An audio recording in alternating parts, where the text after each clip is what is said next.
The factory lights hum, laptops glow late into the night, and America keeps working.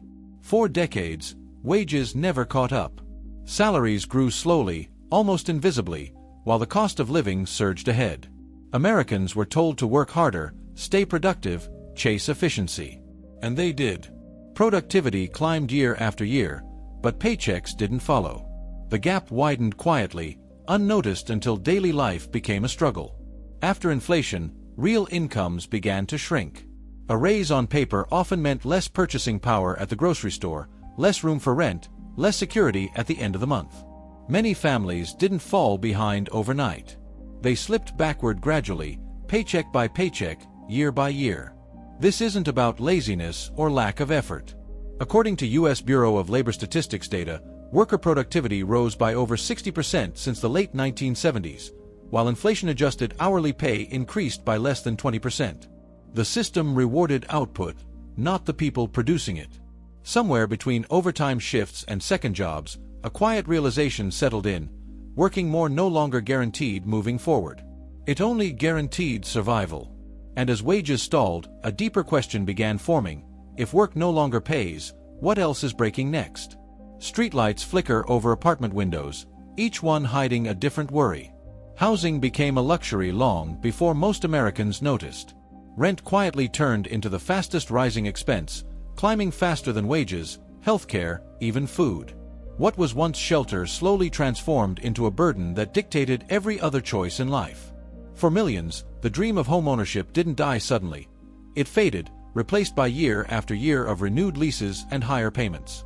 Behind the scenes, the market changed. Limited housing supply met a surge of corporate landlords, turning homes into assets, spreadsheets, and yield calculations. According to U.S. Census Bureau data, median rents rose more than 20% nationwide between 2019 and 2023, while real incomes failed to keep pace. Housing stopped being a place to live and became a vehicle for investment returns. There's exhaustion in knowing your paycheck exists to pay for a roof that never becomes yours. Families delay children, workers reject better jobs in new cities, and entire generations stay stuck where they are. When shelter becomes an investment asset, stability disappears, and the pressure spills into everything else. And once housing breaks, the cost of living doesn't just rise. It accelerates into the next crisis ahead. Hospital corridors glow at midnight, silent except for distant monitors. Healthcare in America didn't just become expensive, it turned into debt. Even with insurance, bills arrive thick and confusing, packed with deductibles, co-pays, and charges no one explained. An illness no longer threatens only health, it threatens financial survival. One accident, one diagnosis, and stability begins to crack. An emergency room visit can erase years of savings in a single night. Families hesitate before calling an ambulance, calculating costs instead of symptoms.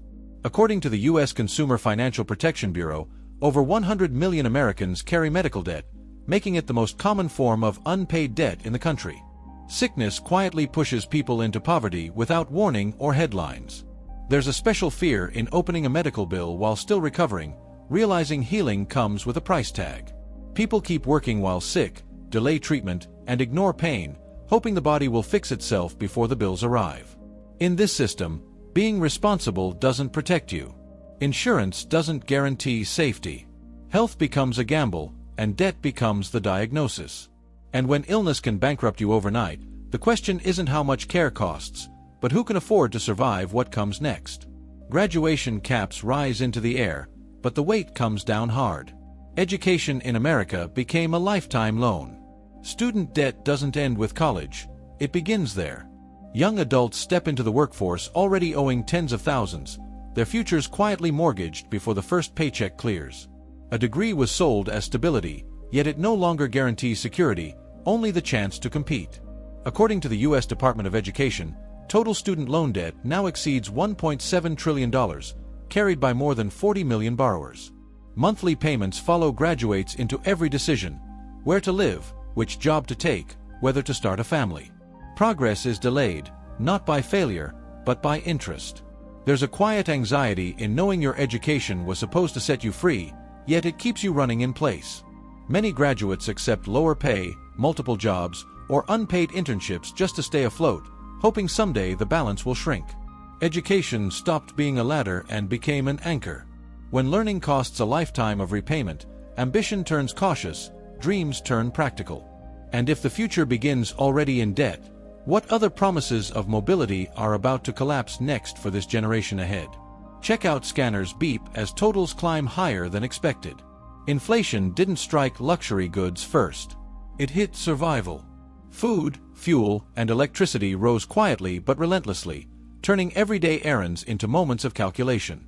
Groceries shrank in bags but not in price. Gas stations demanded more. Power bills arrived heavier, month after month. Official inflation numbers said prices were stabilizing, but kitchen tables told a different story. The disconnect grew sharper. Headline inflation felt abstract when milk, eggs, and bread kept climbing. According to U.S. Bureau of Labor Statistics data, food prices rose over 25% between 2019 and 2023, outpacing wage growth for most households. For families living paycheck to paycheck, inflation wasn't a statistic, it was a daily decision about what to cut next. Savings accounts quietly disappeared. Emergency funds meant for the future were drained to survive the present.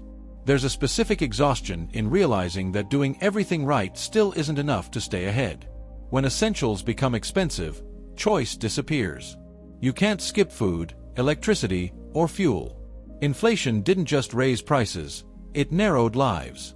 And as survival items consume more income each month, the pressure builds toward the next breaking point, waiting just beyond the checkout line. Ahead, payday arrives, and the numbers disappear before the money feels real. The tax burden in America quietly shifted downward. The middle class began paying more, not just in income taxes, but through payroll taxes, sales taxes, and fees embedded in daily life. Meanwhile, corporations learned how to optimize, offshore, and legally escape. The system evolved to reward capital mobility, not labor loyalty. According to OECD data, effective corporate tax rates in the United States fell sharply after 2017, while payroll taxes continued to fund the backbone of public revenue. Workers couldn't relocate income to tax havens. Their earnings were taxed first, automatically, every paycheck.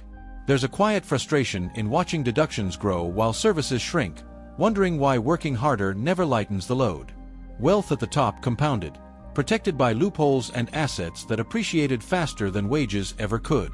The wealth gap didn't just widen, it accelerated.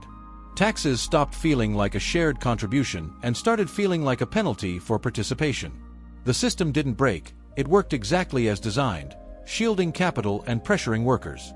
And when trust in fairness erodes, the question isn't just who pays more, but how long the middle can hold before something finally gives way. Before sunrise, a rideshare app pings while coffee brews. The side hustle economy didn't rise from ambition, it rose from necessity. 2 or 3 jobs became normal as one paycheck stopped covering basics. Gig work promised flexibility, but delivered uncertainty. No benefits, no sick days, no safety net. Time fragmented into shifts and tasks, and rest became a luxury postponed. According to the U.S. Bureau of Labor Statistics, about 5% of American workers hold multiple jobs, a share that climbed again after the pandemic as living costs surged. The numbers sound small until you feel them at night, when exhaustion replaces optimism and calendars never empty. There's a hollow pride in grinding non-stop just to stay afloat, in calling survival hustle, because it sounds stronger. Burnout culture followed naturally. Bodies stretched thin, minds always on, futures deferred. Productivity apps multiplied, but stability didn't. Work expanded to fill every hour because income no longer could. Hustle culture became a coping mechanism, not a choice, proof that the system asks more while giving less back. And when constant work still isn't enough, the question shifts from how hard people try to how long they can endure what comes next in the coming years. A quiet childhood home photo fades beside a crowded modern apartment. The American dream didn't vanish, it reversed. Parents once earned less but lived more securely. Their children earn more on paper, yet own less, save less, and worry more. The promise that each generation would rise higher quietly broke, replaced by a downward slide few expected. Social mobility began collapsing beneath the surface. According to research cited by the OECD, nearly half of Americans born in the 1980s earned no more than their parents did at the same age, a sharp break from post-war history. Opportunities stopped compounding. It stalled, then slipped backward. There's a deep emotional weight in realizing you're working harder than your parents ever did, yet falling shorter of the life they built. Home ownership, stability, even retirement now feel distant, not delayed. For many young adults, progress means avoiding disaster rather than achieving comfort. The ladder that once lifted families upward lost its rungs. Wealth stayed where it was, passed down, protected, while new generations struggled just to stand still. When the next generation grows poorer than the last, the story changes forever. And if the American dream can run in reverse, the final question becomes, what replaces it next?